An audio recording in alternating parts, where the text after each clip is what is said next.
নমস্কার বন্ধুরা, আপনাদের সামনে আজকে আবার নতুন একটি রেসিপি নিয়ে হাজির হয়েছি। আজকে আমি আপনাদের রান্না করে দেখাবো আইড় মাছ ভুনা। আমি এখানে 3 টুকরো আইড় মাছ নিয়ে নিয়েছি। এবার মাছগুলোকে নুন হলুদ মাখিয়ে নিচ্ছি ভালোভাবে।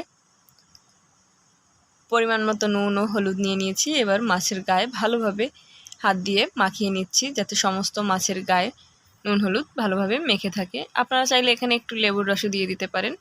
আমি লেবুর রসটা দিচ্ছি না। আমার মাছগুলো মাখানো হয়ে গেছে। এবার আমি কড়াইয়ে তেল গরম করে নিয়েছি।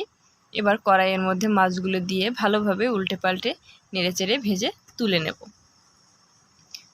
অন্য সাইডে আমি একটা কড়াইয়ের মধ্যে গোটা গরম মশলা ফোড়ন দিয়ে দিয়েছি আর দিয়ে দিয়েছি 2টো তেজপাতা। গরম মশলার সাথে থেকে যখন ভাজা হয়ে যাবে দেখবেন একটা সুন্দর গন্ধ ছাড়বে, তখনই বুঝতে হবে আমার গরম মশলাটা ভাজা হয়ে গেছে। এবার আমি ওর মধ্যে দিয়ে দেব কিছুটা পেঁয়াজ কুচি। পেঁয়াজটা দিয়ে আমি একটু ভালোভাবে নাড়িয়ে চাড়িয়ে ভেজে নেব। পেঁয়াজটা একটু ভাজা ভাজা হয়ে এলে আমি এর মধ্যে দিয়ে দেব রসুন বাটা আর আদা বাটা। আদা রসুন বাটা দিয়ে ভালোভাবে একটু পেঁয়াজের সাথে মিশিয়ে নেব, যাতে আদা রসুন থেকে কাঁচা গন্ধটা না থাকে, আদা রসুনের কাঁচা গন্ধটা চলে যায়। পেঁয়াজ রসুনটা যাতে একদম পুড়ে না যায়, পুড়ে গেলে কিন্তু একটা তিতো তিতো ভাব আসবে। তাই আমি এখানে একটু জল দিয়ে দিয়েছি। জলের মধ্যে এবার আমি গুঁড়ো মশলা দিয়ে দিচ্ছি, হলুদ গুঁড়ো, লঙ্কা গুঁড়ো। হলুদ আর লঙ্কা গুঁড়োটা দিয়ে একটু মিশিয়ে নিচ্ছি। এবার আমি এর মধ্যে আবারও দিয়ে দেব জিরে গুঁড়ো আর ধনে গুঁড়ো।